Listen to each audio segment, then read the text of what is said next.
بسم اللہ الرحمن الرحیم۔ السلام علیکم ناظرین، بیٹ اسپیشل پروگرام کے ساتھ آپ کا ہوسٹ میاں نوید حاضر ہے۔ ناظرین، صحت ہے تو سب کچھ ہے، صحت نہیں ہے تو کچھ بھی نہیں ہے۔ خواہ آپ کے پاس دنیا میں جتنی مرضی سہولیات ہوں، اگر آپ کی صحت ہے تو آپ ان تمام سہولیات کو استعمال بھی کر سکتے ہیں۔ ناظرین، گردوں کے امراض کے اوپر آج ہم بات کرنا چاہتے ہیں۔ ایک داد و شمار کے مطابق پاکستان میں تقریباً 2 کروڑ کے قریب گردوں کے امراض میں مبتلا اس وقت مریض موجود ہیں، اور ایک ڈیٹا کے مطابق جو میں نے ریسرچ کی، جو میں نے دیکھا، اس کے مطابق بتایا جا رہا ہے کہ تقریباً 50,000 جو افراد ہیں وہ سالانہ پاکستان میں گردوں کے فیل ہونے کے باعث موت کے منہ میں چلے جاتے ہیں۔ تو اس معاملے پر آج میں بات کرنا چاہتا ہوں کہ گردے کیوں فیل ہوتے ہیں اور گردوں میں پتھریاں کیوں ہوتی ہیں۔ بے شمار سوالات ہیں اس مرض پر، اور لوگ ڈائلسس پر کیوں جاتے ہیں، اس کے اوپر آج میں بات کروں گا۔ میرے مہمان ہیں head of department Lahore general hospital, ماہر امراض گردہ مثانہ، پروفیسر محمد نذیر صاحب ہمارے ساتھ موجود ہیں۔ ڈاکٹر صاحب، welcome to the show. Thank you very much. Doctor صاحب، جو میں نے داد و شمار ایک اندازے کے مطابق میں نے آج دیکھے اور میں نے وہ جو مختلف ریسرچ کی، تو یہ ایک ڈیٹا مجھے ملا، تو انتہائی تشویشناک بات ہے، اس میں اضافہ تو بتدریج جاری ہے۔ تو میں یہ ایک بہت بڑا سبجیکٹ ہے، شاید اس پروگرام میں تمام سبجیکٹ کو، ہر پہلو کو شاید کور نہیں کر سکتا، اس کے لیے تو 2-3 پروگرام چاہیے۔ سب سے پہلے ہم بات کر لیتے ہیں کہ کیوں اس مرض میں اضافہ ہو رہا ہے، لوگوں کے گردے کیوں فیل ہو رہے ہیں، ڈائلسس پر کیوں چلے جاتے ہیں۔ اس سے ہم آپ یہ تمام جو ہے وہ معلومات آج حاصل کرنا چاہتے ہیں۔ بہت شکریہ۔ سب سے پہلے تو میں آپ کا اور آپ کے چینل کا مشکور ہوں کہ آپ نے ایک اتنا بڑا قدم اٹھایا جس سے عوام کو ایک آگہی ہوگی کہ انہوں نے گردوں کے امراض سے کیسے بچنا ہے، اور اگر خدا نخواستہ گردے کا کوئی مرض لاحق ہو جاتا ہے تو فوراً گردے کے ماہر ڈاکٹر سے رابطہ کرنا ہے، نہ کہ کسی ایرے گیرے کے پاس جانا ہے۔ آپ نے بڑی اچھی گفتگو کا آغاز کیا کہ جی صحت ہے تو سب کچھ ہے۔ تو دیکھیں، یہ جو کوٹیشنز بنی ہوئی ہیں، تندرستی ہزار نعمت ہے، جان ہے تو جہان ہے، یہ ایسی نہیں بنی۔ تو لوگوں کو سب سے پہلے اپنی جان کی فکر کرنی چاہیے، کیونکہ یہ اللہ تعالیٰ کی سب سے بڑی نعمت ہے جو اللہ تعالیٰ نے ہمیں زندگی دی، اور اس میں سب سے اہم چیز تھی وہ صحت ہے۔ اب آتے ہیں جو آپ نے فگر بتائے ہیں، ڈیفینیٹلی بہت ہی وہ الارمنگ اور خطرناک فگر ہے، اور اس میں واقعی بتدریج بڑی تیزی سے اضافہ ہو رہا ہے، اور یہ لمحہ فکری ہے ہم سب کے لیے، ہیلتھ پروفیشنلز کے لیے، اور حکومت وقت کے لیے، اور باب اختیار کے لیے، محکمہ صحت کے لیے، اور عوام الناس کے لیے بھی، کہ وہ ان چیزوں سے کیسے اپنے آپ کو بچا سکتے ہیں۔ اب اگر ہم 1 بائی 1 کریں، چیزوں کو لے کے چلیں، کیونکہ یہ واقعی جیسے آپ نے کہا کہ یہ اتنا بڑا ٹاپک ہے کہ شاید اس کے لیے ہمیں کئی سیشن درکار ہوں گے، لیکن ہم کوشش کریں گے کہ اس پروگرام میں جتنے محدود وقت میں لوگوں کو زیادہ سے زیادہ آگاہی دے سکیں۔ تو گردوں کی جو بیماریاں ہیں، اس میں اگر ہم اپنے یورولوجی وارڈ کے اندر دیکھیں تو سب سے زیادہ جو برڈن ہے اس وقت مریضوں کا، وہ پتھری کی بیماری ہے۔ اگر ہم پتھری کی بیماریوں کے اوپر بات کریں تو اس میں کئی وجوہات ہیں کہ جی گردوں کی نالی کی یہ پتھریاں کیوں ہو جاتی ہیں۔ ایک تو بڑی اہم وجہ وہ یہ ہے کہ ہم جس خطے میں رہتے ہیں، اس خطے کو سٹون بیلٹ ایریا کہتے ہیں۔ یہ مصر اور یو اے ای کے ریاستیں اور پاکستان، انڈیا، یہ ایسے کچھ کنٹریز ہیں جو جیوگرافیکلی ایک ایسے خطے میں آتے ہیں جس کو سٹون بیلٹ کہتے ہیں۔ آپ کی کوئی وجہ ہو یا نہ ہو، آپ کو باقی خطے کی نسبت سٹون پتھریاں بننے کے چانسز زیادہ ہیں۔ پھر آ جاتے ہیں جی آپ کی جینیٹکس، اگر فیملی ہسٹری ہے تب بھی سٹون ڈیزیز ہونے کے چانسز ہیں۔ پھر پانی کی طرف آ جائیں تو پانی جس طرح کا ہم پی رہے ہیں، جس میں آرسینک تک ڈسکور ہو رہا ہے لاہور کے پانی میں، اس میں پوائزنس میٹلز شامل ہیں جو جا کے گردوں میں ڈپازٹ ہو سکتی ہیں، اور وہ گردوں کو فیلئر کا باعث بن سکتی ہیں۔ پانی کی کمی ہے تو ڈی ہائیڈریشن کی وجہ سے بچوں میں پیچش، اسہال کی بیماریاں، نوزیا، وامٹنگ، الٹیاں بہت زیادہ، یہ سب اگر پانی کی کمی کا باعث بن رہی ہیں، یا پانی کی انٹیک، پراپر پانی کی مقدار آپ پی نہیں رہے، اس سے اگر ڈی ہائیڈریشن ہو رہی ہے، اب بڑے گرم مرطوب، جیسے آج کل رمضان بھی ہے اور آج کل ہمارا موسم بھی گرم ہے، تو اس صورت میں اگر پانی کی کمی ہو رہی ہے تو اس سے مزید کیا ہو سکتا ہے کہ پتھری بننے کے چانسز۔ ڈاکٹر صاحب، ایک عام شخص کو، ایک عام شہری کو کتنا پانی ایک دن میں پینا چاہیے؟ دیکھیں، اس میں ایک ایگزیکٹ فارمولا تو نہیں ہے، لیکن ایک عام آدمی کو عام موسم کے مطابق اگر وہ 8 سے 10 گلاس پانی پی لیتا ہے تو وہ کافی ہے. لیکن اب ایک آدمی ہے وہ رہتا سارا دن اے سی میں رہتا ہے، ٹھنڈا موسم رہتا ہے اس کے لیے تو نہ اس کو پسینہ آ رہا ہے نہ کوئی وہ ہارڈ ورک کر رہا ہے، تو اس کے لیے شاید 6 گلاس پانی بھی بہت ہوگا، کافی ہوگا. لیکن ایک مزدور جو باہر دھوپ میں بیٹھا ہوا کام کر رہا ہے، اینٹیں کوٹ رہا ہے، روڑی کوٹ رہا ہے، اس کو ہو سکتا ہے 12 گلاس 14 گلاس پانی کی ضرورت ہے، اس کا پسینہ اتنا نکل رہا ہے. تو یہ ٹیلر کرنا پڑتا ہے. جس طرح میں نے اگزامپل دیتا ہوتا ہوں کہ یہ جو میں نے کوٹ سلوایا ہے تو یہ میرے حساب سے سلا ہے، یہ آپ کو پورا نہیں آئے گا. تو یاد رکھیے گا کہ اس میں ایک موٹا موٹا فارمولا تو ٹھیک ہے کہ پانی کی مقدار آپ اتنی سفیشینٹ ہونی چاہیے کہ آپ کو ڈی ہائیڈریشن، پانی کی کمی نہ ہو. لیکن یہ سوچ کے کہ مجھے پانی بہت زیادہ پینا چاہیے، وہ بھی ٹھیک نہیں ہے. اور بسا اوقات جب اگر خدا نہ خواستہ گردے کی کوئی بیماری لاحق ہے، گردے کسی وجہ سے کمزور ہوئے ہیں یا گردوں میں پتھریاں پھنسی ہوئی ہیں اور پہلے ہی گردوں کی سوزش بڑھ رہی ہے، اس صورت میں کیا کرتے ہیں لوگ کہ 30 گلاس پانی پی رہے ہوتے ہیں. جی مجھے اس تو بتایا گیا ہے جی گردوں کی کوئی بھی پرابلم ہے تو آپ پانی زیادہ پئیں. اب وہ زیادہ پانی جو ہے بیسیکلی گردوں کو تھکا دینے کا عمل ہے، اور وہ گردے جن کے ہم سمجھ رہے ہیں کہ کمزور ہو گئے ہیں لیکن ابھی وہ 10 سال چل سکتے ہیں، وہ شاید 3-4 سال میں ہی ختم ہو جائے. کیونکہ ڈاکٹر صاحب اکثر یہ بھی سنا ہے کہ جب بھی کوئی کسی کو گردے کی پین ہوتی ہے تو گھر میں یہی کہا جاتا ہے جی پانی پلائیں اس کو زیادہ سے زیادہ. تو اس کے اوپر نہیں، یہی میں کلیریفائی کرنا چاہتا ہوں کہ دیکھیں یہ کانسیپٹ نہ رکھیں. جب بھی آپ کو گردے کی کوئی تکلیف ہو رہی ہے، کوئی پرابلم ہو رہی ہے، تو بھائی آپ سب سے پہلے ڈاکٹر کو ملے نا. ڈاکٹر آپ کو بتائے گا کہ آپ کو پانی زیادہ پینا ہے یا پانی درمیانہ پینا ہے یا حسب پیاس پینا ہے. خود ڈاکٹر نہیں بننا، معالج کے پاس جانا ہے. معالج کے پاس جانا ہے. یہ فارمولا جب تک ہماری ساری عوام کو، حکمرانوں کو، ارباب اختیار کو اور ہر بندے کو، اب وہ چھوٹا ہے بڑا ہے، پڑھا لکھا ہے ان پڑھ ہے، ڈاکٹر ہے، انجینئر ہے، پروفیسر ہے، کسی بھی شعبہ زندگی سے تعلق ہے، تو یار آپ سمجھے نا. میں کئی دفعہ کہہ چکا ہوں کہ آپ کو بالوں کا مسئلہ ہوتا ہے، آپ نے بال کٹوانے کے لیے آپ جاتے ہیں اس کے ہیئر ڈریسر کے پاس، آپ نائی کے پاس جاتے ہیں، آپ موچی سے مشورہ نہیں کرتے ہیں. اسی طرح آپ نے کپڑے سلوانے ہیں تو آپ دھوبی کے پاس نہیں جاتے، آپ ٹیلر کے پاس جاتے ہیں. یار جب آپ کی صحت کا مسئلہ ہے، آپ کو صحت کی پرابلم ہے، آپ کو ڈیزیز ہو رہی ہے، تو آپ کو سمجھ نہیں ہے کہ اس کو ڈاکٹر نے ٹھیک کرنا ہے. آپ جو مطلب کوئی پلمبر ہے، کوئی درزی ہے، کوئی ماسٹر ہے، کوئی وابڈا کا امپلائی ہے، ہر کوئی ڈاکٹر بنا بیٹھا ہے. آپ ہر ایک سے اپنے ٹریٹمنٹ پوچھ رہے ہیں اور وہ بھی بڑے اعتماد کے ساتھ آپ کو بتا رہا ہے کہ آپ یہ کر لیں، آپ چھپڑ میں جا کے نہا لیں، آپ جو ہے پانی کے 40 گلاس پی لیں. اس کے گردوں میں پہلے ہی رکاوٹ ہوئی ہے، اس کے گردے پھول رہے ہیں، آپ اس کو اور اتنا زیادہ پانی پلا رہے ہیں کہ پیچھے اس کی سویلنگ، اس کی پین بڑھ رہی ہے اور گردے جو ہیں وہ خدا نہ خواستہ جلدی نکارہ ہونے کا خدشہ ہے. تو اہم پیغام جو سب سے اہم ہمیشہ میں دیتا ہوں وہ یہ ہے کہ آپ کو جس چیز کی پرابلم ہے، آپ کو صحت کی پرابلم ہے، جو سب سے بڑی نعمت ہے، ہزارہا نعمتوں سے بہتر ہے.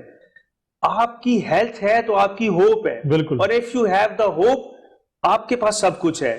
تو آپ اپنی صحت کے ساتھ، میں بڑا زور دے کے کہہ رہا ہوں، اپنی صحت کے ساتھ کسی کو بھی کھلواڑ نہ کرنے دیں، کسی کو بھی اپنی صحت کے ساتھ مت کھیلنے دیں. یہ آپ کی صحت ہے، آپ کو اپنی فکر خود ہونی چاہیے. آپ پرواہ نہیں کریں گے تو کوئی بھی آپ کو کوئی بھی مشورہ دے دے گا. تو اہم پیغام یہ ہے کہ جب بھی یہ پرابلم ہوگی، آپ کو صحت کا کوئی بھی مسئلہ ہے، گردوں کا مسئلہ ہے، آپ کو گردوں کی درد ہے، آپ کو پیشاب کی تکلیف ہے، آپ کو پتھری کی تکلیف ہے، آپ کے گردے خدا نہ خواستہ کمزور ہو گئے ہیں، تو آپ ایک یورولوجسٹ کے پاس جائیں، ماہر امراض گردہ کے پاس جائیں، ماہر امراض گردہ مثانہ. خدا کا شکر ہے یہاں پر ہمارے پاس اگرچہ بڑی کمی ہے، ڈاکٹروں کی بڑی کمی ہے گردہ مثانہ کے. ٹوٹل ڈاکٹر پورے پاکستان میں دیکھیں تو 1000 بھی نہیں ہے. 22 کروڑ عوام کے لیے یہ کچھ بھی تعداد نہیں ہے. لیکن جتنے آپ کے پاس اویلیبل ہیں ان کے پاس جائیں، آپ ایک کوالیفائڈ ڈاکٹر کے پاس جائیں. ایک تو یہ. تو ہم بات کر رہے تھے کہ جی پتھری کے اوپر کہ جی ہم یہ چیزیں بتا رہے تھے کہ اگر پانی کی کمی ہے اس کی وجہ سے ہو سکتی ہے. پھر ہمارے کچھ علاقے ایسے ہیں، ساؤتھ پنجاب کے علاقے ایسے ہیں کہ وہاں پہ پتھری کی بیماری بہت ہے، یا کچھ موروثی امراض ہے جس میں آگے گردے کا منہ ٹائٹ ہے، یا مثانے کے منہ کے آگے کوئی obstruction ہے، کوئی رکاوٹ ہے، یا کسی جگہ پہ نالی تنگ ہے، پیدائشی طور پر گردوں کی شکل کچھ عجیب ہے، وہ اپنی صحیح جگہ پہ بیٹھے نہیں ہوئے ہیں، یا بار بار آپ کو انفیکشنز ہو رہی ہیں، یا آپ نے کوئی ایسی جو میں نے بات کی کہ ایسی ڈائٹ ہے جس میں ہائی پروٹین ڈائٹ ہے, آپ کا لائف سٹائل اس طرح کا ہے کہ نہ کوئی واک کر رہے ہیں, نہ کوئی ایکسرسائز کر رہے ہیں, نہ آپ کی کوئی سوشل لائف ہے, نہ آپ کی کوئی فزیکل ایکٹیویٹی ہے, یا آپ کے اندر نمکیات کے امبیلنس ہے, تھائرائڈ بیماریاں, مختلف چیزیں ہیں, یہ کسی بھی وجہ سے آپ کو پتھری کی بیماری ہو سکتی ہے. اب یاد رکھنے کی ایک اور بات یہ ہے کہ یہ جو لوگ, ہر ایک کے دماغ میں یہ بات بیٹھی ہوئی ہے کہ جی پالک ساگ ٹماٹر بند کر دیں تو پتھری نہیں ہوگی, چاول کا بہت کہا جاتا ہے گھر میں, بڑے بزرگ ایسی کہتے بات ہیں نہیں ہے. یہ کانسیپٹ اپنا ٹھیک کریں کہ جس طرح ہر مریض کو بہت زیادہ پانی پینے کی ضرورت نہیں ہے, اس کو حسب پیاس پانی پینے کی ضرورت ہے, اسی طرح سے ہر مریض کا آپ حکا پانی بند کر دیتے ہیں, اس کی ساری خوراک بند کر دیتے ہیں, اور پتھریاں پھر بھی اس کو ہو رہی ہوتی ہیں, اس لیے کہ پتھریوں کی بہت تھوڑی سی اقسام ایسی ہیں جن کا خوراک کے ساتھ ڈائریکٹ لنک ہے یا انڈائریکٹ لنک ہے. ابھی بھی پتھریوں کی جو میجورٹی ہے, اکثریت جو ایسی ہے جہاں پہ آپ کو ایگزیکٹ کاز کا ابھی تک نہیں پتا ہے, تو آپ نے اس میں پتھری کو ٹریٹ کرنا ہوتا ہے, اور سب سے اہم چیز ہوتی ہے کہ پتھری بننے سے روکنا ہوتا ہے, پریونشن کرنی ہوتی ہے. اب اگین ایک اور چیز یہ ہے کہ جی لوگ کیا کرتے ہیں کہ پتھری ہوئی تھی جی, اب اس کے بعد 10 سال بعد مریض آ جاتے ہیں. کیا ہوا جناب کہ جی وہ 10 سال پہلے ایک پتھری تھی, وہ چھوٹی سی پتھری تھی, تو وہ بس میں نے وہ قطرے پی لیے تھے اور میں قطرے پیتا رہا ہوں, اور اس کے بعد مجھے درد نہیں ہوئی, تو سب ٹھیک ہے. اچھا بھائی, اب الٹرا ساؤنڈ کروا کے دیکھا تو پتا چلا کہ وہ جو پتھری اس وقت 5 ملی میٹر کی تھی, اب وہ 50 ملی میٹر کی ہو چکی, بڑی ہو چکی ہے. آپ دوائی تو لیتے رہے درد کی, اس سے کیا ہوا کہ آپ ڈسیو ہو گئے, آپ نے اپنے آپ کو ایک خوش فہمی میں یا دھوکے میں رکھا کہ مجھے درد نہیں ہو رہی لہٰذا مجھے پتھری بھی نہیں ہے, اور آپ کو کسی نے گائیڈ بھی نہیں کیا. انفارچونیٹ, بڑی بدقسمتی اور ظلم کا ایلیمنٹ ہے کہ آپ کو بتانے والے جو ہیں وہ آپ کو بتا نہیں رہے, جو مرضی یہاں پہ ڈاکٹر بنا بیٹھا ہے, عطائیت اتنی زیادہ ہے, وہ آپ کو یہ نہیں بتا رہے کہ بھائی آپ کو پتھری ہے, اور یہ اگر اس وقت 5-6 ملی میٹر کی ہے, اگر اس کو یہ نہیں نکلے گی, یہ ٹریٹ نہیں ہوگی تو یہ بڑھے گی. آپ کیا کرتے ہیں کہ پتھری کو پالتے رہتے ہیں. جب وہ پتھری اتنی بڑی ہو جاتی ہے کہ وہ نقصان کر رہی ہوتی ہے یا کر چکی ہوتی ہے, آپ اپنے گردے فیل کروا کے آ جاتے ہیں. تو خدارا میں ایک جملہ بولتا ہوتا ہوں کہ یہ پتھریاں ہیں, یہ بکریاں نہیں ہیں, ان کو پالے مت. لوگ پتھریوں کو شاید بکریاں سمجھ کے پالتے رہتے ہیں کہ ان سے ہمیں شاید پتہ نہیں بڑے بینیفٹ ہوں گے. جب بھی پتھری آپ کو ڈسکور ہو جاتی ہے, آپ کو پتہ چل گیا کہ آپ کو پتھری ہے, اس کا ٹریٹمنٹ کروائیں, نمبر 1. نمبر 2, اگر آپ کا وہ ٹریٹمنٹ ہو گیا ہے, پتھری نکل گئی ہے, اب آپ نے خواب خرگوش کے مزے نہیں لینے ہیں. دیکھیں نا, ایک تکلیف ہو گئی ہے, اللہ کی طرف سے ہو گئی, آپ کو آ گئی, اس کا آپ نے ویجیلنٹ رہنا ہے, اس لیے کہ پتھری اگر ایک دفعہ ہو جاتی ہے اس کے دوبارہ ہونے کے چانسز ہیں. 5 سال کے بعد 50% لوگوں میں پتھری دوبارہ ہونے کے چانسز. آپریشن کے بعد آپریشن ضروری نہیں ہے, پتھری ہوئی, ہمارے پاس تو آج کل اتنے جدید طریقے ہیں. ڈاکٹر صاحب یہ بھی ایک بریک کے بعد آپ سے پوچھتے ہیں, یہاں پر ایک بریک لیتے ہیں, اور یہ میں نے بات آپ سے پوچھنی ہے کہ جو کنسیپٹ آپریشن کیا جاتا ہے لوگ ڈرتے ہیں, اس کے اوپر جس طرح آپ بتا رہے ہیں نو کٹ اور بڑا سمارٹ طریقہ آ گیا, اس کے اوپر بات کرتے ہیں, ایک بریک لیتے ہیں. ناظرین, بریک کے بعد دوبارہ حاضر ہوتے ہیں, اور ان مریضوں کے لیے یہ بہت اہم پروگرام ہے جو گردوں کے امراض میں مبتلا ہیں, اور خاص طور پر جو پتھریاں اپنے گردوں میں لیے بیٹھے ہیں اور ابھی تک علاج معالجہ شروع نہیں کروایا, وہ پروگرام ضرور دیکھیں. بریک کے بعد دوبارہ حاضر ہوتے ہیں. ویلکم بیک ٹو دا شو. ناظرین, پروفیسر محمد نذیر ماہر امراض گردہ مثانہ لاہور جنرل اسپتال ہمارے ساتھ موجود ہیں. ان سے ہم تفصیلی بات کر رہے ہیں گردوں کے امراض کے اوپر, جس طرح اس مرض میں بتدریج اضافہ ہو رہا ہے اور لوگ گردوں کے امراض میں مبتلا ہو رہے ہیں, اور اس کے ساتھ ساتھ گردے فیلئر ہو رہے ہیں, اور مریضوں کا بہت زیادہ رش ہوتا ہے, اور ساتھ ساتھ گردوں کی جو پتھری اس کے اوپر بات کر رہے ہیں کہ جدید طریقہ علاج کیا ہے. ڈاکٹر صاحب یہ بتائیے گا, جس طرح آپ بتا رہے تھے کہ اب جو ہے وہ جدید طریقہ علاج آ چکا ہے, تو کس طرح آپ جو گردوں میں اگر پتھری ڈیٹیکٹ ہو جاتی ہے تو کیسے آپ اس کا علاج کرتے ہیں؟ یہ بہت اچھا آپ نے سوال کیا, اور بڑا اہم سوال کیا ہے, کیونکہ لوگوں کے ذہن میں اکثر یہ خوف بیٹھا ہوا ہے کہ ہم جب یورولوجسٹ کے پاس جائیں گے, اسپتال میں جائیں گے, تو پتھری کا وہ علاج یہی کریں گے کہ ایک بہت بڑا چیرا دیں گے, آپریشن کریں گے اور پھر پتھری نکالیں گے. اس خوف کی وجہ سے اور اس کم علمی کی وجہ سے جو ہمارے معاشرے میں عطائیت پھیلی ہوئی ہے یہ لوگ ان کے ہتھے چڑھ جاتے ہیں. مریض جو ہے وہ سمجھتا ہے کہ میرا بغیر آپریشن کے علاج ہو جائے گا اور میں یہ اپنے دوائی پیوں گا, یہ قطرے پیوں گا, یہ پڑیاں کھاؤں گا تو میں یہ پتھری سے چھٹکارا پا لوں گا.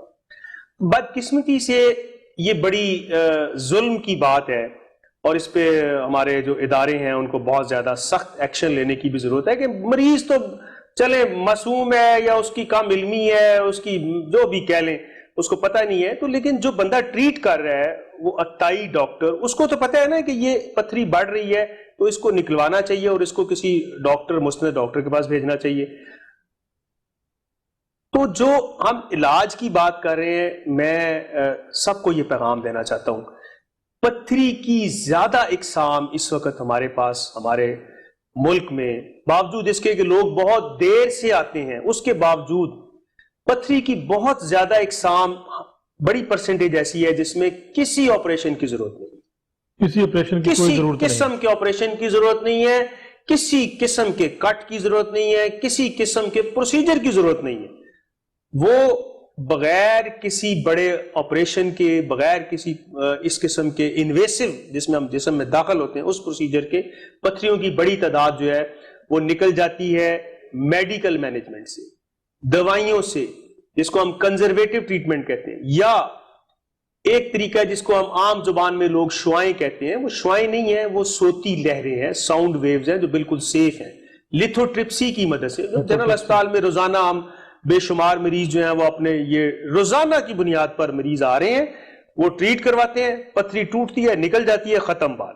تو میجورٹی تو وہ پیشنٹ ہیں جن میں اب آ جائیے کہ لوگوں نے پتھریاں چونکہ پالی ہوئی ہیں اور وہ عطائی کے ہتھے چڑھے ہوئے ہیں, اور لوگ ان کی جو جعلی ڈاکٹر حکیم جعلی سے وہ کیا کر رہے ہیں, ان کی صحت کے ساتھ کھیل رہے ہیں, کھلواڑ کر رہے ہیں, اور مریض خود بھی کروا رہا ہے. وہ 6 مہینے نہیں, 6 سال, 10 سال, 15 سال وہ لے کے اپنا ان لوگوں کے ساتھ جو ہے نا وہ اپنا علاج کروا رہا ہے, جو کہ بالکل جعلی غلط علاج ہو رہا ہے, اور ان لوگوں کے پیسے بھی ضائع ہو رہے ہیں اور صحت بھی ضائع ہو رہی ہے. ان کے لیے بڑا سمپل طریقہ ہے, ہم نے جنرل اسپتال میں جدید طریقہ علاج جس کو ماڈرن یورولوجی کہہ رہے ہیں, وہ وہی یورولوجی ہے جو کسی بھی ویسٹرن ورلڈ کے بہترین جدید ترین ہاسپٹل میں ہو رہی ہے, یا پاکستان کے کسی بھی بڑے سے بڑے پرائیویٹ سیکٹر میں ہو رہی ہے. یہاں پر بالکل فری آف کاسٹ وہ ٹریٹمنٹ ہو رہا ہے, اور اس میں ہم کیا کر رہے ہیں کہ بڑی سے بڑی بھی پتھری ہو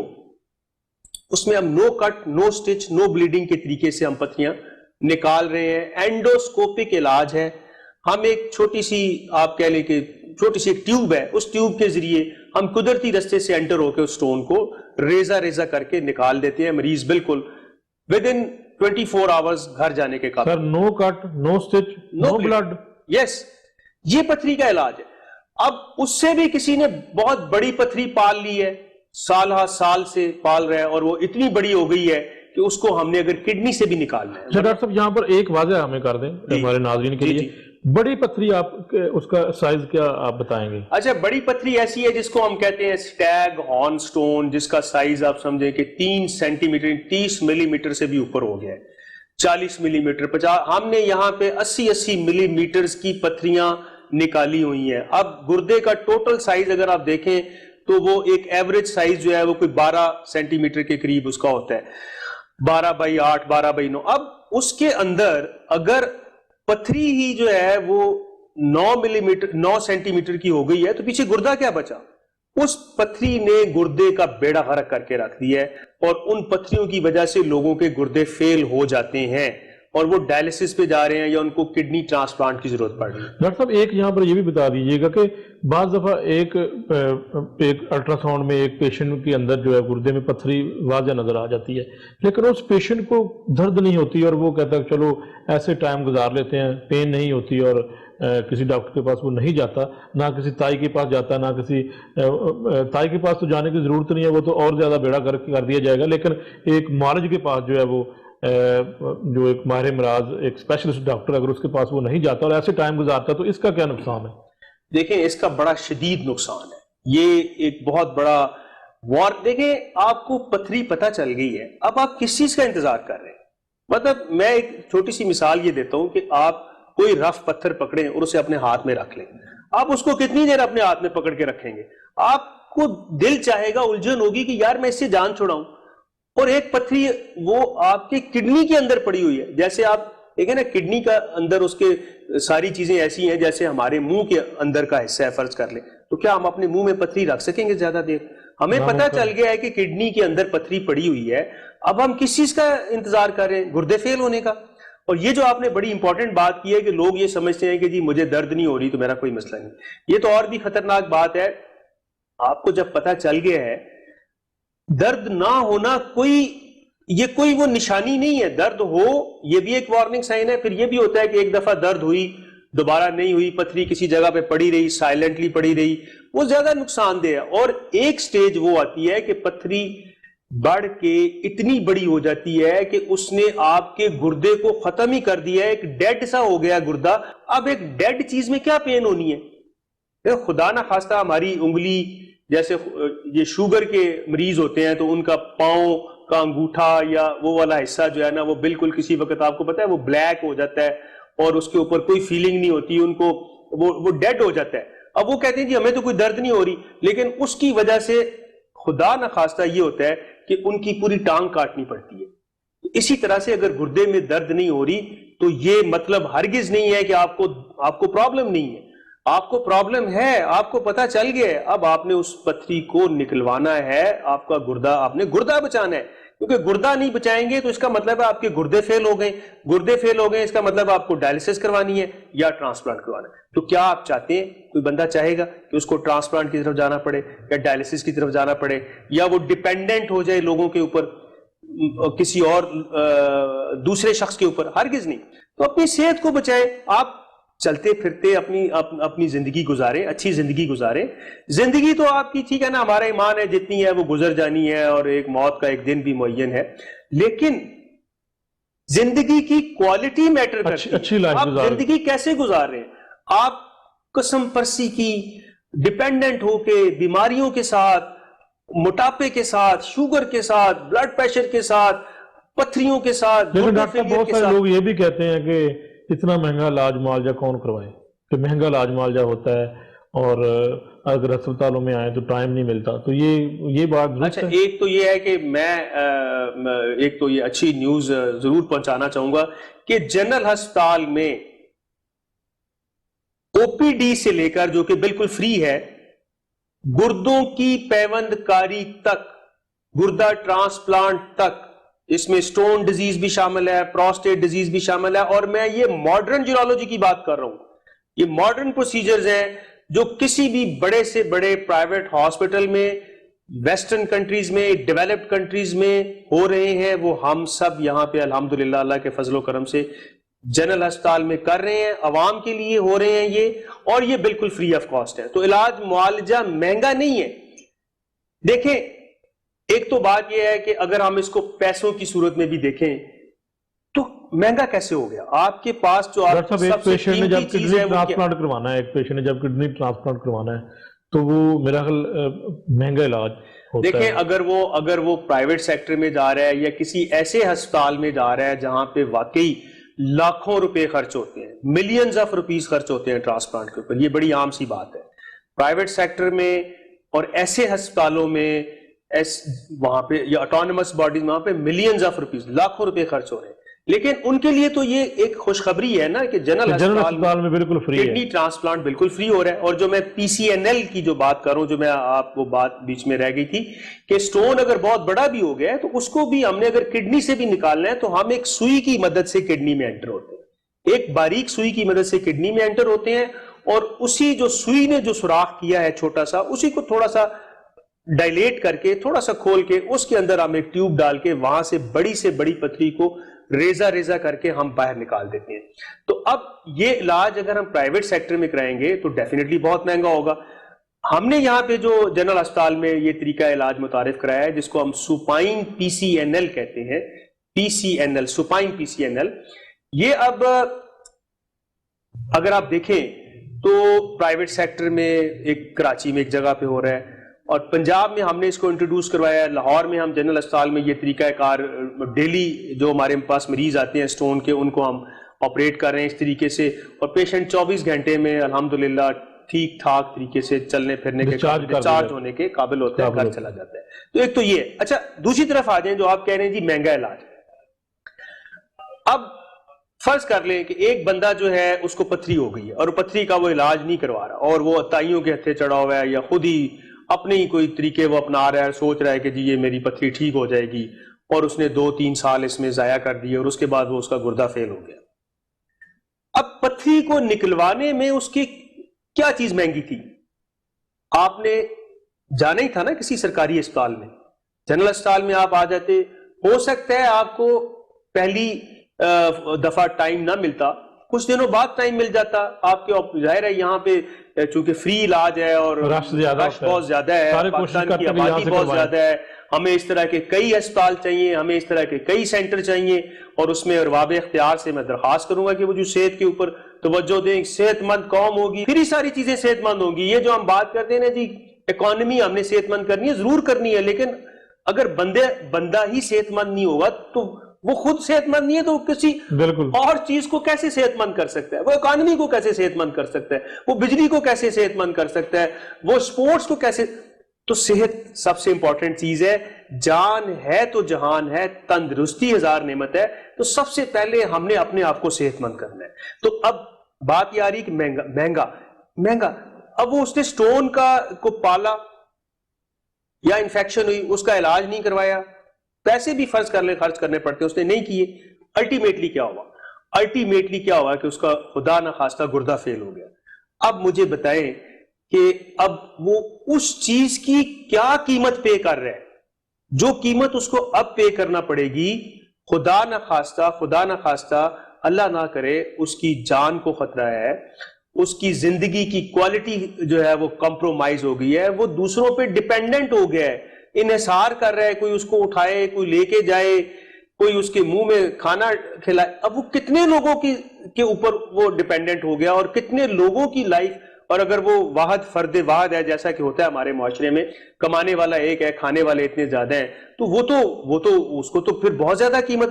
تو سمجھنے کی بات یہ ہے کہ ہم نے, وہ کہتے ہیں نا اسٹچ ان ٹائم سیوز 9, وقت کے اوپر چیزوں کو سمجھنا ہے, اور prevention is better than cure. جتنا آپ جلدی چیزوں کو پکڑ لیں گے, جتنا آپ جلدی اپنی صحت کا خیال رکھیں گے, اپنی زندگی کے لائف سٹائل کو ہیلدی بنائیں گے, واک کریں گے, فزیکل ایکٹیویٹی کریں گے, اسپرچول آپ عبادات کریں گے, آپ معاشرے میں فلاحی کام کریں گے, کسی کے لیے کوئی کام کریں گے, تو آپ خود بھی ٹھیک رہیں گے, آپ کی دماغی اور جسمانی دونوں صحت بہتر رہیں گی. دونوں کا صحت مند رہنا ضروری ہے. ڈاکٹر صاحب یہاں پر ایک بریک اور لینا ہے, اس کے بعد دوبارہ آپ سے بات کرتے ہیں.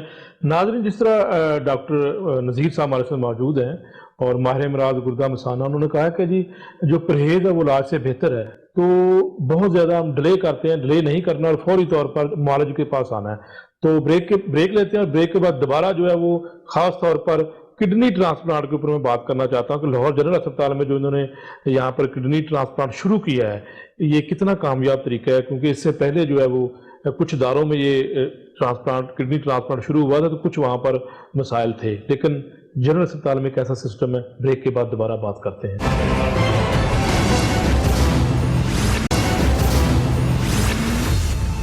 ویلکم بیک ٹو دا شو. ناظرین, پروفیسر محمد نذیر صاحب ہمارے ساتھ موجود ہیں, یورالوجسٹ ہیں, ماہر امراض گردہ مثانہ ہیں, اور گردوں کے امراض کے اوپر بات کر رہے ہیں جو بتدریج جو ہماری سوسائٹی میں اس کا اضافہ ہو رہا ہے. ڈاکٹر صاحب, آپ کی وارڈ میں میں یہ بات کرنا چاہتا ہوں, ایک تو آپ نے بڑا زبردست یہ خوبصورت وارڈ بنایا ہے, اس طرح کے سرکاری اسپتالوں میں نے وارڈ نہیں دیکھے. آپ کا وارڈ بڑا زبردست ہے اور بڑا کام کیا ہے. یہ میرا ایک سوال ہے, لیکن اس سے پہلے میرا ایک سوال یہ ہے کہ کڈنی ٹرانسپلانٹ جو ہے آپ کا یہاں پر کتنا کامیاب طریقہ علاج ہے, کیونکہ مختلف جگہوں پر میں ان اداروں کے نام نہیں لینا چاہتا, میرا یہ نہیں مقصد کہ نیگیٹیوٹی پھیلاؤں میں صرف یہ چاہتا ہوں کہ کیا آپ کا یہ کامیاب ٹرانسپلانٹ یہاں پر کڈنی ٹرانسپلانٹ ہو رہا ہے پیشنٹ کا؟ الحمدللہ جی, اللہ کا بڑا شکر ہے, اور بڑا امپورٹنٹ سوال آپ نے کیا, کیونکہ کڈنی ٹرانسپلانٹ کے بارے میں لوگوں کے بڑے مسکنسیپشنز ہیں, وہ بھی میں کوشش کروں گا کچھ دور کر سکوں. کڈنی ٹرانسپلانٹ لاہور جنرل اسپتال کو ویسے یہ اعزاز حاصل ہے کہ لاہور میں جب کڈنی ٹرانسپلانٹ شروع ہوا تھا ارلی 80s میں, تو لاہور جنرل اسپتال پائنیئر تھا اس وقت, اور یہاں پہ ٹرانسپلانٹ شروع ہوا. اور جنرل اسپتال کے اگر ہم ویسے دیکھیں تو اب تک شاید 200 سے زیادہ کڈنی ٹرانسپلانٹ یہاں ہو چکے ہیں. بدقسمتی یہ ہوئی کہ وہ ایک پروفیسر صاحب جنہوں نے یہاں پہ ٹرانسپلانٹ شروع کیا تھا وہ تو کرتے رہے, اور اس کے بعد آنے والے دور میں وہ ٹرانسپلانٹ کا سلسلہ اس رفتار سے نہ ہو سکا اور پھر بالکل بند ہو گیا. جب میں نے یہاں پر ایز اے پروفیسر اور ہیڈ آف ڈپارٹمنٹ یہ چارج سنبھالا تو میں نے ارادہ کیا کہ یہاں پر بہت ساری چیزوں کو دوبارہ سے ریوائیو کرنا ہے, اور وہ یورولوجی, ماڈرن یورولوجی جو دنیا میں ہو رہی ہے اور پاکستان میں نہیں ہو رہی ہے, اس کو ہم نے لاہور جنرل اسپتال سے شروع کرنا ہے. تو اس میں ہم نے ایک تو سٹون ٹریٹمنٹ شروع کیا جس میں نو کٹ, نو بلیڈنگ, نو سٹچ, وہ والے بڑے سے بڑی پتھری کا وہ علاج شروع کیا. اسی طرح ہم نے جو ایک غدود کی بیماری ہے مردوں میں, پراسٹیٹ غدود کا علاج, وہ ہم نے شروع کیا. اگین نو کٹ, نو بلیڈنگ, نو سٹچنگ. پیشنٹ آئے پراسٹیٹ کا, اینڈو جرولوجی بائی پولر طریقے سے, لیزر طریقے سے علاج کروائے, اور سیم ڈے پہ یا ودن 24 آورز کے بعد گھر چلا جائے. پھر ہم نے لوگوں کو پیشاب کی تھیلی سے نجات دینے کے لیے یہاں مائرو ویلو انٹروڈیوس کروایا. جو کیتھیٹر ویلو ہے, لوگ وہ پیشاب کی تھیلی پکڑ پکڑ کے جو پھرتے تھے, اب ان کو پھرنا نہیں پڑتا, وہ ایسے ہی بیٹھے ہوئے جیسے آپ اور میں بیٹھا ہوں, ویلو لگا ہوا ہے, جب ان کو پیشاب کی حاجت ہوگی وہ جا کے واش روم میں کر لیں گے. وہ تھیلی پکڑ کے پھرنے والا وہ معاملہ ہم نے یہاں سے ختم کروایا. اب آ جاتے ہیں ٹرانسپلانٹ کی طرف. ٹرانسپلانٹ یہاں پہ نہیں ہو رہا تھا, اور ٹرانسپلانٹ شروع کرنے میں بڑی مشکلات تھیں, اور ظاہر ہے ایک ہمارا ادارہ ہے جس کو ہم ہوٹا کہتے ہیں, وہاں سے اس کا اپروول لینا, ان کی ساری ریکوائرمنٹس پوری کرنا, لیگل ٹرانسپلانٹ کرنا, انلیگل ٹرانسپلانٹ نہ کرنا, یہ اس کی جتنی ریکوائرمنٹس تھی ہمیں شروع میں تو بہت سے لوگوں نے ڈسکریج کیا کہ یار آپ یہ کس چکر میں پڑ رہے ہیں, یہ تو مشکل کام ہے اور اس کا کوئی ریوارڈ نہیں ہے. یہاں پہ پرائیویٹ سیکٹر میں ہوتا ہے, لاکھوں روپے لوگوں کو ملتے ہیں. یہاں پہ ہماری جو ہمارے ڈاکٹرز تھے, جو ہماری جونیئر ٹیم تھی, میں ان کو سیلیوٹ کرتا ہوں کہ انہوں نے پھر میرا ساتھ دیا. میں نے ان سے کہا کہ دیکھیں ہم چونکہ سرکاری اسپتال میں بیٹھے ہوئے ہیں تو ہم نے یہاں پہ ٹرانسپلانٹ کرنا ہے, ہمیں ٹرانسپلانٹ کرنا آتا ہے تو ہم نے کیوں نہیں کرنا. پیسے چھوڑیں یار, اللہ تعالیٰ دے گا ہمیں, اور ایک ہمارا یہ بھی تو بلیف ہے نا کہ پیسے جتنے مقدر میں ہوتے ہیں وہ مل ہی جاتے ہیں, آپ کو پتہ ہی نہیں ہوتا کہاں سے پیسے آ جاتے ہیں. تو بہرحال ہم نے جو ہے نا باوجود اتنی مشکلات کے ہم نے 2017 میں یہاں پہ جنرل اسپتال میں پہلا کڈنی ٹرانسپلانٹ ایک بہت لمبے عرصے کے وقفے کے بعد ہم نے شروع کیا, اور وہ الحمدللہ ہمارا کڈنی ٹرانسپلانٹ سکسیسفل ہوا, اور اس کے بعد یہ سلسلہ شروع ہو گیا. 2017 سے لے کر اب تک ہم ریگولر کڈنی ٹرانسپلانٹ کر رہے ہیں. ابھی ہم نے ایک پیشنٹ ہمارا ڈسچارج ہوا ہے جس میں وائف نے ڈونیٹ کی ہے اور ہسبینڈ کو وہ ملا ہے, تو 3-4 دن پہلے یہاں سے وہ ڈسچارج ہو کے گئے ہیں, بہترین الحمدللہ. 200 کے قریب ابھی تک آپ ٹوٹل جو یہاں پر نہیں جنرل اسپتال میں جو ٹرانسپلانٹ ہو چکے ہیں وہ 200 سے زیادہ ہو چکے ہیں. 200 سے زیادہ, اور سارے کے سارے کامیاب نہیں. اب جو ہم دیکھیں اس میں 100% سکسیس ریٹ کہیں دنیا میں نہیں ہوتا. اس کو ہم اس طرح سے میئر کرتے ہیں کہ جی پہلے سال آپ کے کتنے پرسنٹ, ہمارے 90% سے اوپر سکسیس ریٹ ہے, یہ بہت اچھا ریٹ ہے, دنیا میں بھی ایسے. 5 سال کے بعد ہمارے 80% سے زیادہ اگر وہ کڈنی چل رہا ہے تو یہ بہت اچھا ریٹ ہے. اسی طرح 10 سال کے بعد اگر آپ کا 60-70% ٹرانسپلانٹڈ کڈنی چل رہا ہے, تو میرے پاس جو سب سے پرانا پیشنٹ ہے جس کا میں نے ٹرانسپلانٹ کیا تھا وہ کوئی 17 سال پرانا ہے, اور وہ الحمدللہ بہترین چل رہا ہے. اور وہ پیشنٹ ابھی ہمارے ساتھ رابطے میں آتا ہے, آ کے ملتا ہے, ہمیں بڑا خوش ہوتا ہے. اب 16 سال کے بعد جا کے اس کو تھوڑی پرابلم شروع ہوئی ہے, لیکن ہم اس میں دیکھتے ہیں کہ کڈنی کی لائف جو ہے وہ کتنی ہے, جو کہ کڈنی چونکہ اس کا اپنا نیٹو کڈنی نہیں ہوتا, وہ کڈنی اس کے کسی عزیز نے اس کو دیا ہوتا ہے, اور وہ ہماری دوسرے ریسیپینٹ جس بندے نے کڈنی ریسیو کیا ہے اس کی باڈی میں جا کے لگتا ہے, تو باڈی اس کے خلاف بڑی مزاحمت کرتی ہے, پھر الٹیمیٹلی اس کو قبول کرتی ہے دوائیوں کی مدد سے. تو یہ سلسلہ چلتا رہتا ہے. اس سے پہلے ہم بڑے ٹیسٹ کرتے ہیں. تو اب تک اب جو ٹرانسپلانٹ کے حوالے سے ہم بات کر رہے ہیں, ہمارے پاس ابھی کیو میں بے شمار ٹرانسپلانٹ پیشنٹس پڑے ہوئے ہیں.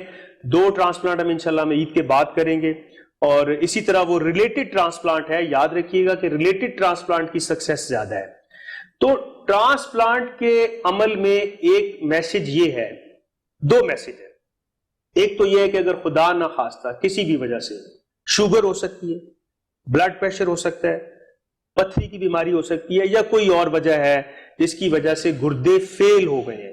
گردے فیل ہونے کا مقصد ہے کہ گردے ٹوٹلی فیل ہو گئے ہیں. اس کا یہ مقصد نہیں ہے کہ 1 فیل ہوا ہے یا 2 فیل ہوئے ہیں. جب ہم کسی کو کہتے ہیں کہ آپ کے گردے فیل ہو گئے, اب آپ کو ڈائلسس کی یا ٹرانسپلانٹ کی ضرورت ہے, تو یہ فیل ہو گئے. اب آپ نے کیا کرنا ہے کہ آپ نے ڈائلسس کروانی ہے. یہ جو لوگ کہتے ہیں نا ڈائلسس نہ کروانا, ڈائلسس نہ کروانا, ورنہ بھائی اگر وہ ڈائلسس نہیں کروائے گا تو اس کا مطلب ہے آپ اس کو کہہ رہے ہیں کہ وہ سوئسائڈ کر لے خدا نخواستہ. اس کو ٹیمپریری ڈائلسس کی ضرورت پڑ سکتی ہے. ہو سکتا ہے اس کا اچانک کڈنی فیل ہو گئے, وہ ٹیمپریری ڈائلسس کے بعد بالکل ٹھیک ہو جائے, واپس آ جائے, سے جان بھی چھوٹ سکتی ہے. اور اگر خدا نہ خواستہ وہ ایسے فیل ہو گئے ہیں کہ جس کو ہم کرونک کہتے ہیں کہ وہ ہمیشہ کے لیے فیل ہو گئے ہیں, واپس نہیں آ رہے, اس میں پھر ہم ڈائلسس کے بعد پیشنٹ کو کڈنی ٹرانسپلانٹ کر دیتے ہیں. تو کڈنی ٹرانسپلانٹ یہاں جنرل اسپتال میں ریگولر ہو رہا ہے. میرا پیغام یہ ہوگا کہ وہ لوگ جو افورڈ نہیں کر سکتے لیکن ان کے پاس ان کا عزیز کوئی ڈونر ہے, وہ جنرل اسپتال میں آئے, ہم ان کا ورک اپ کریں گے, ان کا ورک اپ کر کے ان کی میچنگ ہوتی ہے, ہم ان کا کڈنی ٹرانسپلانٹ. ڈونر میں کون کون ہو سکتا ہے؟ ڈونر میں دیکھیں جی, ایک تو ہمارے اس کی مختلف کیٹیگریز ہیں, لیکن کلوز ریلیٹیوز ہیں جس میں ماں باپ ہیں, بچے ہیں, یہ ایک دوسرے کو دے سکتے ہیں. بہن بھائی ہیں, سبلنگ, بہن بھائی کو, بہن اس کو, بھائی بہن کو, یہ دے سکتے ہیں. اس کے علاوہ ہسبینڈ اینڈ وائف ہیں, یہ دے سکتے ہیں. یہ وہ ہے ریلیشن جو کلوز ریلیشنز ہیں. پھر قانون کے اندر دیکھیں اتنی گنجائش موجود ہے کہ اگر آپ کے کلوز ریلیٹیوز موجود نہیں ہیں یا ان کے پاس کڈنی نہیں ہے یا وہ نہیں دے سکتے کسی بھی وجہ سے, انفٹ ہے, بیماریاں ہیں, کچھ اور ہے, کوئی بھی وجہ ہے, وہ ہم ایک پیرامیٹرز بنا ہوا ہے, ایک اس کے سیٹ پروٹوکولز ہیں, ایک قانون ہے, اس کے مطابق ہم ڈیسائیڈ کرتے ہیں. ایک کمیٹی ہوتی ہے ہر اسپتال میں, اس اسپتال میں یہ کمیٹی ہے, وہ ڈیسائیڈ کرتی ہے کہ جی اچھا اب دوسرے ریلیٹیو جو کلوز نہیں ہے, نان بلڈ لیکن ریلیٹیوز ہیں, ان میں سے کوئی دے سکتے ہیں, وہ بھی دے سکتے ہیں. حتیٰ کہ مطلب قانون ہمیں اس بات کی بھی اجازت دیتا ہے کہ اگر کسی بندے کی جان بچانے کی خاطر ریلیٹیوز کا کڈنی نہیں ملتا تو دوسری آپشن پہ بھی غور کیا جا سکتا ہے. اس میں ایک اور جو سٹیپ ہے وہ اللہ نے چاہا تو انشاءاللہ وہ جنرل اسپتال سے ہی ہم نے چونکہ شروع کرنے کا ارادہ کیا اور ہمیں اپروول بھی مل چکا ہے, جو کیڈیورک کڈنی ٹرانسپلانٹیشن ہے. یعنی ایک بندے کی برین ڈیتھ ہو گئی ہے تو اس کے ٹیشوز کسی دوسرے بندے کو لگائے جا سکتے ہیں. اس میں آنکھ کے پردے ہیں, ریٹینا ہے, ہارٹ ہے, لنگز ہے, کڈنیز ہے, لیور ہے, پینکریاس ہے, کئی چیزیں ہیں. تو کڈنی کے لیے آرگن پروکیورمنٹ سیل جو انشاءاللہ پاکستان کا پہلا آرگن پروکیورمنٹ سیل ہوگا, اس کے لیے ہوٹا کے تعاون سے جنرل ہاسپٹل میں یورولوجی گردہ مثانہ وارڈ کے اوپر فلور پر ایک آرگن پروکیورمنٹ سیل انشاءاللہ بننے جا رہا ہے, جس میں ہم وہ آرگن ریٹریو بھی کریں گے. اور جن لوگوں کے پاس اپنا ڈونر نہیں ہوگا, فیوچر میں ان کو کیڈیورک کڈنی, لیور اور چیزیں ڈونیٹ ہو جائے کریں گی اور وہ ان کو لگ جائے کرے گا انشاءاللہ تعالی, جو کہ الٹیمیٹ اس کا حل ہے. دیکھیں اس میں میں اور باب اختیار سے, حکومت پنجاب سے اور کنسرنڈ اتھارٹی سے یہ درخواست کروں گا کہ پروجیکٹ اپروو ہوا ہوا ہے, ہوٹا کی طرف سے بھی اپروول اس کا ہوا ہوا ہے اور شاید اس کے فنڈز بھی اپروو ہوئے ہیں. اب انیشیٹو لینے کی بات ہے تو جو اس میں جو جنہوں نے سول ورک کرنا ہے وہ گورنمنٹ کے ایک آرڈر پہ سول ورک انیشیٹ کر دیں, اور جن لوگوں نے اس میں اندر آنا ہے اس میں ہم بھی شامل ہیں, ہم تو موجود ہیں. ڈاکٹر صاحب ویسے یہ ایک بڑا منصوبہ ہوگا, اور موجودہ حکومت اگر یہ کرتی ہے تو میرا خیال ہے کہ یہ ایک بڑا منصوبہ ہوگا اور اس سے لوگوں کو بہت زیادہ فائدہ بھی ہوگا. اور یہی وہ منصوبہ ہے جس کی جو اگر ہوگا تو کڈنی ٹرانسپلانٹ, لیور ٹرانسپلانٹ, جتنے بھی ٹرانسپلانٹ کی چیزیں ہیں وہ پاکستان میں سکسیسفل ہوں گی. اور جو الیگل ٹرانسپلانٹیشن ہو رہے ہیں, جو غیر قانونی پیوند کاری ہو رہی ہے, جو گلیوں محلوں میں گردوں کے یا اور چیزوں کی یہ جو اس قسم کی چیزیں پکڑی جا رہی ہیں اور لوگوں کو جیلیں بھی ہو رہی ہیں, سزائیں بھی ہو رہی ہیں, پھر بھی یہ کام جو ہے ابھی میرا نہیں خیال کہ 100% رک گیا ہے. تو اس کے اوپر قابو پانے کے لیے, اور دنیا میں دیکھیں جہاں پہ یہ سکسیسفل ماڈل ہے, جس میں اسپین ایک کنٹری ہے, میں نے خود وزٹ کیا, میں نے دیکھا وہاں پہ یہ سکسیسفل ماڈل ہے جس کو اب دنیا کے درجنوں ممالک اس ماڈل کو فالو کر رہے ہیں. کیڈیورک ٹرانسپلانٹ, آپ کے پاس وہ آ جائیں گے, آرگن کی شارٹیج ہے, آرگنز مل جائیں گے, کڈنی مل جائے گا, لیور مل جائے گا, یہ آپ کا مسئلہ حل ہو جائے گا. ٹرانسپلانٹ کرنے والے لوگ تو ہم بیٹھے ہوئے, ہم تو ٹرانسپلانٹ کر رہے ہیں. پرابلم کیا ہو رہی ہے کہ ڈونر نہیں ہے, کڈنی دینا نہیں کوئی چاہتا, مس کنسیپشنز ہیں, جو دینا چاہتے ہیں ان کے بے شمار ان کے سوال ہیں وہ جینوئن ہیں. اور یا پھر کیا ہوتا ہے کہ وہ جن لوگوں نے اس کو ایک تجارت بنایا ہوا ہے یا آرگن سیلنگ کے اس میں انوالو ہیں، وہ چند ایک بلیک شیپ ہر جگہ ہوتے ہیں، وہ پھر اس سے فائدہ اٹھاتے ہیں اور لوگ ان ٹریپ ہو جاتے ہیں، اور ہوتا ہے کیا ہے کہ ان کے پیسے بھی ضائع ہوتے ہیں، اور ایسی ایسی جگہوں پہ ٹرانسپلانٹ ہو رہا ہے جہاں پہ مطلب آپ بیٹھ کے کھانا بھی نہیں کھا سکتے، اور وہاں پہ ٹرانسپلانٹ ہو جاتا ہے، اس کے بعد ان کی صحت بھی خراب ہوتی ہے، پیسے بھی ضائع ہوتے ہیں۔ ڈاکٹر صاحب آخری کوسچن میرا یہ ہے کہ وارڈ کو آپ نے بڑا اسٹیٹ آف دا آرٹ بنایا ہے، اس طرح کی وارڈ میں نے سرکاری اسپتالوں میں نہیں دیکھی، بڑے برے حالات ہوتے ہیں وہاں پر، اور آپ نے ماشاءاللہ بڑا زبردست کام کیا ہے، یہ کس طرح آپ نے سارا اس کو اسٹیٹ آف دا آرٹ بنایا ہے؟ دیکھیں جی، اس میں سب سے پہلے تو اللہ تعالیٰ کا جتنا بھی شکر ادا کروں وہ کم ہے۔ جب میں اس وارڈ میں آیا تھا تو واقعی وارڈ کے حالات، جس طرح یورالوجی وارڈ یا گردہ مسانہ وارڈ کا ایک عام کانسیپٹ ہے کہ جی اندر داخل ہوں گے تو پیشاب کی بو آ رہی ہے، اسمیل ہے، گندے بیڈز ہیں، مریضوں کی حالت بری ہے، ڈاکٹروں کے بیٹھنے کی جگہ نہیں ہے، بجلی نہیں ہے، پنکھا نہیں ہے، اے سی نہیں، تو یہ ساری چیزیں جب میں نے دیکھی، اللہ تعالیٰ نے جب مجھے ہیڈ آف ڈپارٹمنٹ بنایا تو میں نے اسی دن سے ارادہ کر لیا کہ ایک تو لاہور جنرل اسپتال میں اس کو ہر لحاظ سے ماڈرن یورالوجی سینٹر بنانا ہے، اور اللہ تعالیٰ نے ہمت دی تو جس طرح کراچی کے اندر ایس اے یو ٹی یا سندھ انسٹیٹیوٹ آف یورالوجی بنا ہوا ہے، ہم نے یہاں پر بھی ایک اسی طرح کا یا اس سے بھی بڑا انسٹیٹیوٹ آف یورالوجی بنانا ہے، جہاں پہ وہ مریض جو سینکڑوں نہیں ہیں، ہزاروں نہیں ہیں، لاکھوں کی تعداد میں ہے، کروڑوں کی تعداد میں ہے، ان کو یہاں پر فری ٹریٹمنٹ ود ڈگنیٹی ملے، تو اس کے لیے ماحول بھی بہت اچھا ہونا چاہیے۔ ہم نے ارادہ کیا، ہمیں یہ ایک مشکل ٹاسک لگ رہا تھا، اگین میں کہتا ہوں کہ میں اپنی ٹیم کو سلیوٹ کرتا ہوں جنہوں نے میرا ساتھ دیا، ہم نے اس کے اوپر دن رات کام کیا، اللہ تعالیٰ نے ہماری مدد کی، اللہ تعالیٰ نے ہمیں ایسے بندوں سے ملوا دیا جو ہمیں پہلے سے بھی جانتے تھے اور جنہوں نے ہمارے اوپر اعتبار کیا، ہماری بات کو سنا، اور انہوں نے اپنی جیب سے سینکڑوں، ہزاروں، لاکھوں نہیں، کروڑوں روپے لگا کر ڈپارٹمنٹ آف یورالوجی کو state of the art department of urology بنایا۔ آپ اس وارڈ میں آئیں، آپ کی طبیعت خوش ہو جاتی ہے، آپ کو لگتا ہی نہیں ہے کہ آپ کسی ہسپتال کے وارڈ میں آئے ہیں، آپ کسی ہسپتال میں انٹر ہو رہے ہیں، آپ کو ایسی سب سے پہلے آپ کو ایک ایستھیٹیکلی ایک خوبصورت منظر نظر آتا ہے، آپ کو کوئی بو نہیں ملتی، آپ کو صفائی ملتی ہے، نیٹنس ملتی ہے، کلینلینس ملتی ہے، سٹاف کا بیہیویئر آپ دیکھیں، ہر بیڈ کو آپ دیکھیں جدید ترین، تو یہ سارا دیکھیں فلنتھراپسٹ کی مدد سے، ہم ان کی عظمت کو سلام کرتے ہیں جنہوں نے یہ کام کیا، اور وہ اس طرح کے لوگ ہیں کہ وہ یہ بھی نہیں کہتے کہ ہماری کوئی بڑی مشہوری کریں، ہماری بڑی آپ سلائیڈیں چلائیں، وہ ایسے لوگ ہیں، خاموش مجاہد ہیں، اور وہ خاموش مجاہد ابھی ہمارے ساتھ ہیں۔ اگر ہمارے ساتھ یہ ہماری جو ارباب اختیار ہے، انتظامیہ ہے، حکومت ہے، محکمہ صحت ہے، سیکٹری ہیلتھ صاحب ہیں، منسٹر ہیلتھ پروفیسر محترمہ یاسمین راشد صاحب ہیں، میں ان سے بھی درخواست کروں گا کہ ابھی ہمارے پروجیکٹس پائپ لائن میں ہیں، اور اس طرح کے بے شمار لوگ ہیں جو یہاں پر بہت کام کرنا چاہتے ہیں۔ ان کو صرف ایک چیز کی ضرورت ہے کہ ان کے ٹرسٹ کو بٹرے نہ کریں، ان کے اعتماد کو ٹھیس نہ پہنچائیں۔ اللہ تعالیٰ کی مدد سے ہم یہاں پر انشاءاللہ تعالیٰ جنرل اسپتال میں ایک اور سٹیپ لینے جا رہے ہیں، جس میں ہم ایک ایسا ڈائلسس سینٹر ڈیولپ کرنے جا رہے ہیں جو ایس اے یو ٹی کے بعد پاکستان کا سب سے بڑا ڈائلسس سینٹر ہوگا انشاءاللہ۔ اس میں آپ 100 سے زیادہ مشینوں کا پلان ہے، انفراسٹرکچر ہے، بلڈنگ ہے، بہت زیادہ چیزیں شامل ہیں۔ یہ کیسے ممکن ہوگا؟ دیکھیں، وہی فلنتھراپسٹ، وہی اللہ کے بندے، وہی ڈونرز، وہی لوگ جو یہ سب کچھ کرنا چاہتے ہیں، ضرورت صرف امر کی ہے کہ حکومت کی طرف سے، انتظامیہ کی طرف سے ایک فیسیلیٹیشن کا عمل ریکوائرڈ ہے۔ اس عمل کو آگے بڑھانے کی ضرورت ہے، اعتماد کی ضرورت ہے، ٹرسٹ کی ضرورت ہے، اور آگے بڑھنے کی ضرورت ہے۔ جب ہم آگے بڑھیں گے، ہم کوئی کام کریں گے تو ہمارے ساتھ لوگ ملتے چلے جائیں گے، کارواں بنتا چلا جائے گا۔